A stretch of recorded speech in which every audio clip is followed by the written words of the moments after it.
mnie dzisiaj recenzja Cloud Ultra 2, czyli następcy jednych z moich ulubionych butów terenowych. Cloud Ultra do biegania głównie w terenie, biegów ultra, ale nie tylko. Biegam też krótsze dystanse. Następca, czyli będzie lepiej czy gorzej?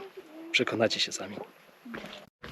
Kontynuacja, czyli zawiera w sobie te same fajne elementy, które miał poprzedni, czyli dobra przyczepność, stabilność. Do tego ma takie fajny cygmyk, który sprawia, że jeżeli noga napuchnie, przestawiamy to i od razu jest trochę wygodniej, szerzej w środku. Ma też kilka ciekawych nowości. Testowałem go zarówno w mokrych beskidzkich szlakach, teraz na Małej Fatrze i po katowickich lasach. Sprawdzał się w różnych warunkach, od właśnie śliskiego terenu, błota, drewna, po szutry, no a także czasami asfalt. Rozmiar 45 waży 325 gramów, czyli jest lżejszy o jakieś 14 gramów od jedynki, czyli plus.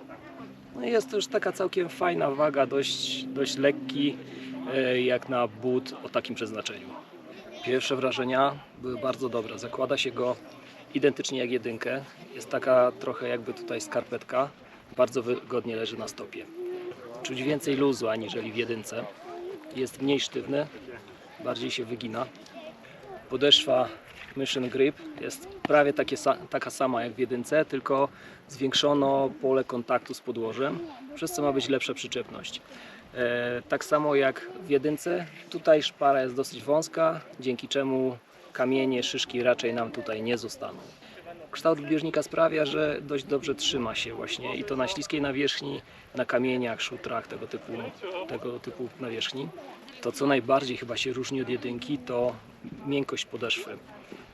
Jedynka była dość twarda. W momencie jak biegałem po kamieniach, to na przykład w ogóle ich nie odczuwałem, przez co trochę słabiej czuło się podłoże. W tych butach jest większe czucie, można powiedzieć, że z jednej strony czuć te kamienie, ale są dobrze zamortyzowane i nie wbijają się mocno w podeszwę, ale za to zachowujemy lepszy kontakt z podłożem. Tak samo jak w jedynce jest duża powierzchnia, która jest zabudowana gumą, dzięki czemu są bardziej odporne na warunki atmosferyczne. Taka różnica jest ta, że tu pojawiła się taka siateczka, która jest bardzo przewiewna.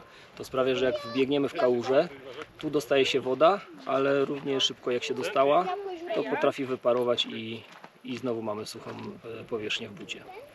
Cholewka jest dużo bardziej miękka, dużo bardziej przewiewna, przez co uczucie w bucie po cenie jest trochę mniejsze, no i jest przyjemniej.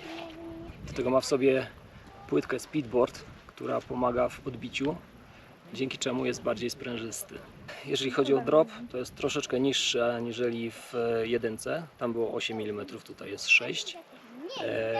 Da się w nich szybko biegać. Wprawdzie dochodzę do siebie po kontuzji, ale kilometry takie po 4 minuty na kilometr już w nich robiłem, tak więc bardzo fajnie się sprawdzają.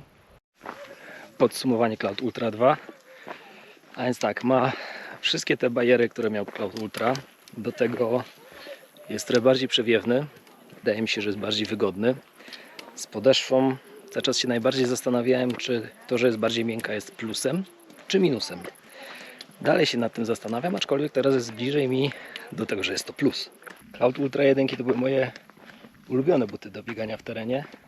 Myślę, że dwójki mogą je nawet przebić.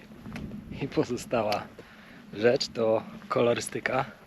Na początku myślałem, że jest trochę odjechana, ale będąc w Bieszczadach, po prostu każdy kolor, jaki znajduje się na tym bucie, znalazłem na szlaku.